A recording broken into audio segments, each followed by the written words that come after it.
What's up, everyone? Championship week. Nameco here, Dustin there, Fantasy Smack Talk. Happy holidays, and especially a happy Festivus to all of you out there celebrating. Happy Festivus for the rest of us. If you know what that is, leave the comment below. So we always say this in the playoffs and towards the end of the season, don't overthink it, but I always say it, don't be afraid to take a gamble or two. If you're not liking a certain matchup, but you're liking another one, you're feeling a guy, sometimes you just gotta go with your gut. All right, as we go into the quarterback rankings, Cam Newton to number 6. Love that matchup, playing the Atlanta Falcons, and over-under 51.5. Last time they met up, Carolina put 33 on the board, and Cam didn't have a huge game there, but they're going to put up a lot of points again. Again, a 51.5 over-under, I think it's the third highest of the week. If you own Cam, I think he's a fairly safe start in what should be a high-scoring game. And one of the ones that is higher is that Oakland-Indy game at 52.5. There should be a lot of points in that one. Indy's D is just not that good. But Derek Carr has not been that good since he hurt his finger. We think this is the week where he gets back on track. I mean, he might still be having to play out of shotgun. We'll see, if his finger's ready for taking snaps under center. But we just think this is the week. Indy's D, they should be able to move the ball on him. As we transition to the running backs, I just want to remind everyone this is standard rankings. So this guy hasn't been catching a lot of balls, but he has a great matchup, and that's number 11, Todd Gurley. And I think every time I've talked to him about on the DraftKings show, he's fallen into the end zone. I'm going to talk about him this week, so I think he's going to fall into the end zone again because he's playing 49ers who yield the most points to running backs. Based on that matchup alone, you really have to consider Gurley if you're there in the championship with him. The next guy is a guy a lot of people are going to have questions about. Oh, does he make your lineup? Bilal Powell. I think a lot of people moved him to their bench last week when the report came out that Forte was starting. Not this guy. And the ones that did, I'm sure, instantly regretted it after Powell just dominated the touches at running back. Even if Forte plays, you have to assume that Powell's going to get the majority of the touches at running back. But are you excited about them playing New England? Because you look at that Jets lineup, they're probably going to hone in on making sure Powell doesn't beat them, since that's the only player on that offense that's had any success as of late. So it's a little bit scary, but more than likely you're starting Powell if you own him. No, especially after that week. All right, at number 22, we got Doug Martin, the muscle hamster, playing New Orleans, who yields the third most points to running back. So again, it's a nice matchup, and I know Martin hasn't been great since his return, but he gets about 15 to 18, maybe 20 carries. So if you get that against the Saints, you're gonna have to like it. Note in a PPR league, he's only had 3 catches total in the last 3 weeks, so they're not throwing the ball quite that much, but if I see a guy that's 20 and below on this list that's going to fall into the end zone, I think Martin's got a good shot against the Saints run D. And the guy right below him, Kenneth Farrow. Now, we have him ranked here assuming that Gordon doesn't play. So if he doesn't play, much easier matchup for Farrow this week going up against Cleveland. So you got to like that. And when you look at the people below him, there's a lot more question marks in terms of usage, how many touches they're going to get. But with Farrow, if Gordon's out, you got to expect at least 15 plus touches. He's probably going to get the goal lines against Cleveland. So there's definitely some upside there. I know he let a lot of owners down last week and he just instantly went back onto the waiver wire in a lot of leagues, but maybe not so fast. I think there's certainly some upside with him this week. And number 11 in our wide receiver rankings, we got Ty Montgomery. So he's in our wide receiver rankings, but really he's a running back. And we saw what he did last week, 16 carries, 162 yards.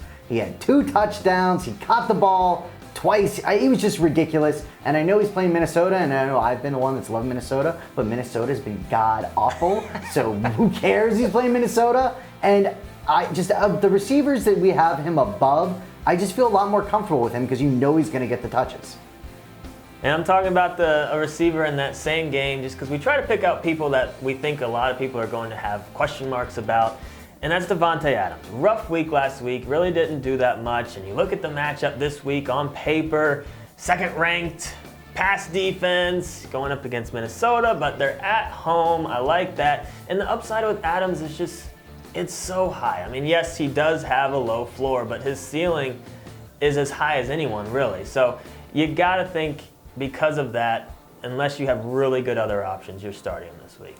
In number 25, I'm talking, if you watch Dustin's waiver wire show, I love him, and this guy is somehow available in your league, then stop watching the show because you never listen to him. He's available in a lot of leagues. But you never listen to him then because you've talked about him for how long?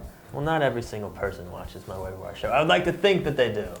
I'm just saying, Ted Ginn against Atlanta. I talked about it with Cam. It's a very high over-under. I think Cam's going to have a decent game. And Ted Ginn is more than just a speedster. He's actually a lot bigger than people give him credit for. Everyone thinks he's like a little fast guy. He's getting the targets. He can run the deep route, but he can run over the middle. And last week against the Redskins, he could have had like 200 yards. He had a couple. There. He's always had issues with drops. A little bit, but... When you're running that fast, it's hard to catch the ball. But if you're taking him as a wide receiver 3, I absolutely love this week. I think he's got a super high ceiling this week. And number 33, a guy that people are going to have a hard time putting on their bench just because of what he's done so lately, Tyreek Hill. He's been so good and unlimited touches. He just always seems to find a way to have a decent week. But going up against Denver, it's extremely scary. They're not like Minnesota where they're only scary on paper and then they've been kind of weak lately. Denver they're legit. It's hard to start a receiver against Denver, and Hill is a little bit different because of special teams and what he can do with some of the other explosive plays. That's why we still have him at 33. We still think there's definitely some upside, still that chance of a big play, but he's scary this week and should probably be avoided in most cases. Man, it's so tough. He's been so good. It's too risky. It's so tough. The over it could be the reason you're getting there. The over-under on that game is the lowest of the week. It's projected to be a low-scoring. Well, it's like 38, right? 38 points. That's one of the lowest of the year. That's so low. All right. Let's talk about tight ends. So I'm going to talk about. See, when I go into the tight ends, number 6 we have Jordan Reed, and I know he's been terrible. If you've been starting him and you hate it, ever since that shoulder injury, he has not been the same. I don't think he's getting suspended. He did throw that punch and got kicked out on Monday Night Football, but.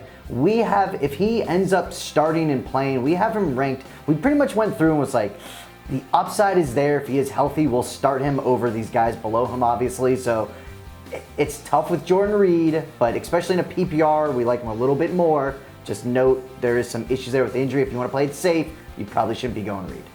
Who punches someone with a helmet on? It's such a dumb move. I never understood that. He has a helmet on. Trying to rip it off. What good are you going to do punching a guy with a helmet on? Yeah. Number 9, Hunter Henry. I want to talk about him. I talked about him on my waiver wire show in terms of just a tight end that has an upside this week. And these are standard rankings again. 4 out of his last 5 games, he's scored a touchdown. Going up against Cleveland, you got to think there's going to be 3 or 4 passing touchdowns to go around in this game. Maybe he gets, I think there's a really good chance he gets 1. Maybe he even gets 2. Rivers has been loving him in the red zone. I think Gates is kind of slowly phasing back out a little bit. And Henry, he's not out on the field a ton, but he's out on the field enough to where the touchdown potential is huge for him this week. Absolutely.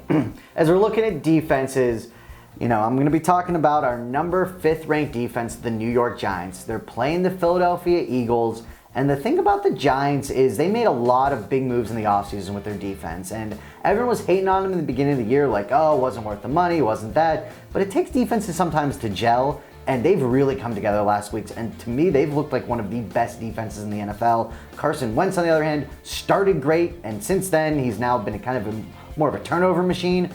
Just all the stars are aligned, and I think the Giants could have a nice day. We have them ranked accordingly at number 5. And just inside our top 10 at number 9, Tennessee Titans. This one's kind of interesting to me because of this reason. The Titans, you can throw on the Titans, but it's not that easy to run on the Titans. Jags don't have a run game, so they're going to try to throw like everyone else. And if Bortles is throwing, he's going to make mistakes. That's my kind of reasoning for this. I think there's a good chance of a couple picks, maybe some sacks. I mean, Bortles has just been so bad this year. So don't mind the Titans in our top 10. So that's it. We do not do the ranking shows for Week 17 because you should not be playing in Week 17. If your commissioner does that, send him a note. Tell him he's an idiot. Show him this clip. You never do that because people are going to sit. Like people that have Zeke, he might sit Week 17. And on behalf of the CEO and President, Dustin Barkley, I'm Brett Namco saying thank you for watching us this year. We appreciate it. A lot of support. We've gotten a lot of love in the comments, which is great. We used to get a lot of hate. So love's always nice. You can leave some hate if you'd like to as well. But again, hopefully you guys win your championships, and ladies, if there's any of you out there. And thank you for everything. Terrible throw, good pen flip. Happy New Year and happy holidays. And we'll be back for plenty of off-season videos. So if you're not subscribed, make sure to... Oh, and hit the little bell. Once you subscribe, the little bell to get notifications. It's like a little ding, little checkbox. Oh, yeah? Yeah.